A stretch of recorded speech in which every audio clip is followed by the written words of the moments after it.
Hi friends, ఈరోజు రాయలసీమ నాటుకోడి పులుసు రెడీ చేస్తున్నాం. దానికి కావాల్సింది పదార్థాలు ఇవి మిక్సీలో కన్నా సన్నీలు వేసి నూరు పెట్టుకుంటే టేస్ట్ మరింత వస్తుంది.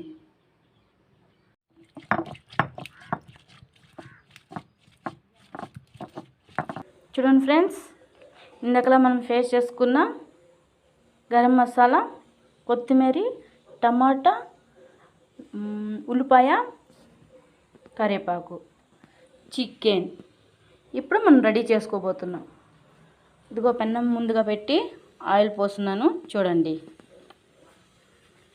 సరసావులు ముందుగా వేసుకోవాలి. తర్వాత ఉల్లిపాయలు వేసుకోవాలి.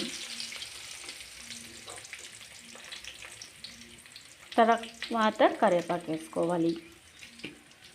వేసుకొని బాగా మిక్స్ చేసుకోవాలి. కొంచెం ఇది మాగాక టమాటా వేసుకోవాలి. ఉల్లిపాయ, కరివేపాకు బాగా వేగిన తర్వాత చిటికెడు పసుపుని వేసుకోవాలి. కొంచెం వేసుకోవాలన్నమాట. వేసి వేసుకోవాలి.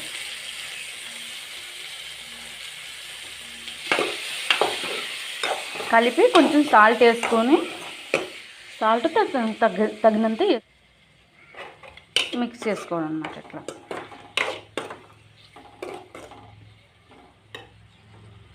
నూరుకున్న గరం మసాలా టమాటాలో బాగా మిక్స్ చేసుకోవాలి.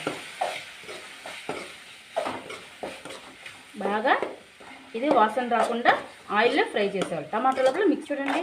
కలిపిన తర్వాత చికెన్ వేసుకోవాలన్నమాట. చూడండి, మనం గరం మసాలా 2 ఎండుమిర్చి వేసి ఫేస్ చేసుకున్నాం కాబట్టి కారం కొంచెమే వేసుకోవాలి. పూండు, తర్వాత ధనియాల పౌడర్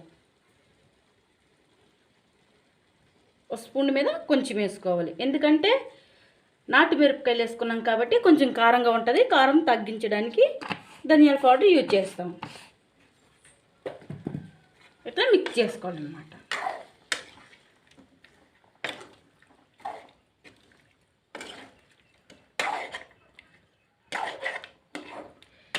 చికెన్ లెగ్ పీస్ అంటే నాకు చాలా ఇష్టం.